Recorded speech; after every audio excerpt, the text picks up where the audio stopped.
She's a physical therapist that I've also known for a long time, and she wanted to see what I was up to and see what I'm doing, and she has a lot of interesting things that she does in her career, and we're just, she's just kind of observing today, so she might give you some feedback too. So today, let's go with questions. Do you have any questions from the past week so far that we can just clarify before we even talk about new things? Was everybody able to open the email and open the ebook? Yes. If you wanted to print the whole book in sequence? Okay, good. And everybody's aware that I'm doing the band class on Thursday? Okay, good. Okay, so today, our topic today is I'm going to be talking about what center of gravity means and what basis support means. Okay? So, and when we talk about these terms, it helps to kind of understand where we're coming from, and it helps you understand how you regain your balance and how you lose your balance. So we have our basis support is where we're bearing weight. Okay, so our basis support is right now is between my 2 feet. There's a couple things I was thinking about when talking about basis support. One of them is, remember in the first week we talked about being more aware of where your feet are and where your feet are contacting the ground. So just simply by knowing that I can theoretically increase my basis support by making sure that my whole foot is in contact with the ground and I am getting all 5 toes onto the ground and distributing my weight throughout my foot. Okay? So that's one thing. That's sort of just, you can increase your basis support like that. A wider basis support, if I spread my feet apart, I'm going to be more stable with a wider basis support. I'm going to be less stable with a narrow basis support, which is why these are harder than these. Okay? Then if I have a cane, and I put a cane here, no matter where my feet are, that gives me a third point of contact on the ground. So then my basis support is now a triangle when I have the cane on the ground. If I put the walker in front of me, then I have 4 contacts from the walker, 2 contacts from my feet, so that then also broadens my basis support. Okay? So that's why those things, that's why those things increase our stability, because it increases our basis support. Okay? So other things that you can think about with basis support is when you're walking, if we walk with narrow feet, that's a narrower basis support. If you walk with a wider stance, you would be more sturdy because it's you're getting a wider basis support. Now center of gravity is, most people's center of gravity is by the belly button or close to the belly button. Now, to maintain our balance, we have to keep our center of gravity within our basis support.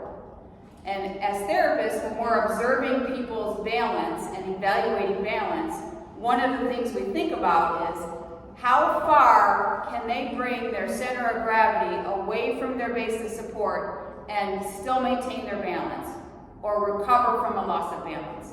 So if I can sway and my basis support is kind of safely within my center of gravity is safely within my basis support, and that's easy for me, can I make my center of gravity go away from my basis support?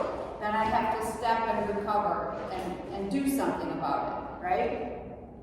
So that's something that we think about. So, but that's to maintain your balance, you need to have your center of gravity within your basis support. And if your center of gravity goes away from your basis support, your body has to react and do something. And so we have the three physical movements that we do to react to that is the ankle strategy, the hip strategy, and what's the third one? Stepping strategy. I just did. Ankle, hip, step.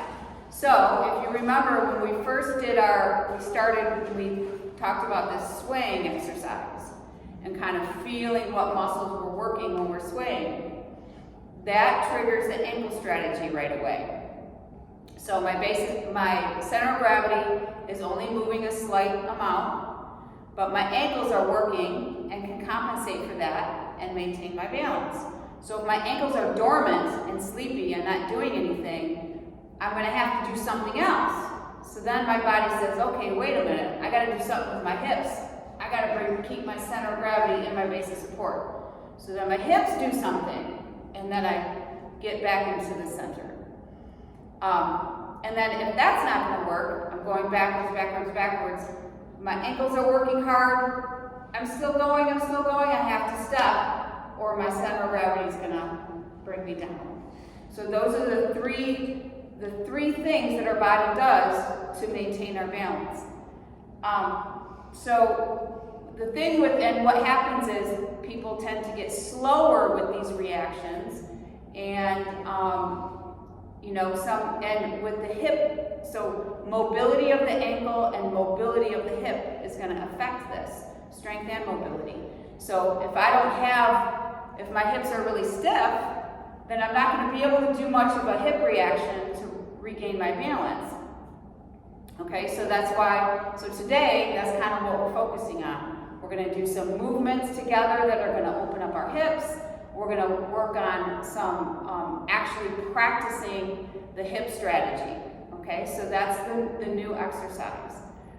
The functional test we're going to do with you is called the functional reach test, which kind of goes along with hip mobility and really, we sort of screened it another day when we were out there, and I had you guys like this, and we were measuring how far you could come forward. That's the functional reach test. We're going to do it in here up against the wall over there. But it kind of goes along with the whole hip motion, and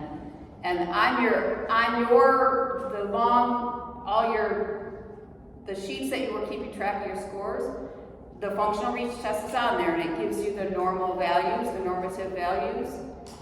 I think it's for women it's 14 inches and for men it's 16 inches.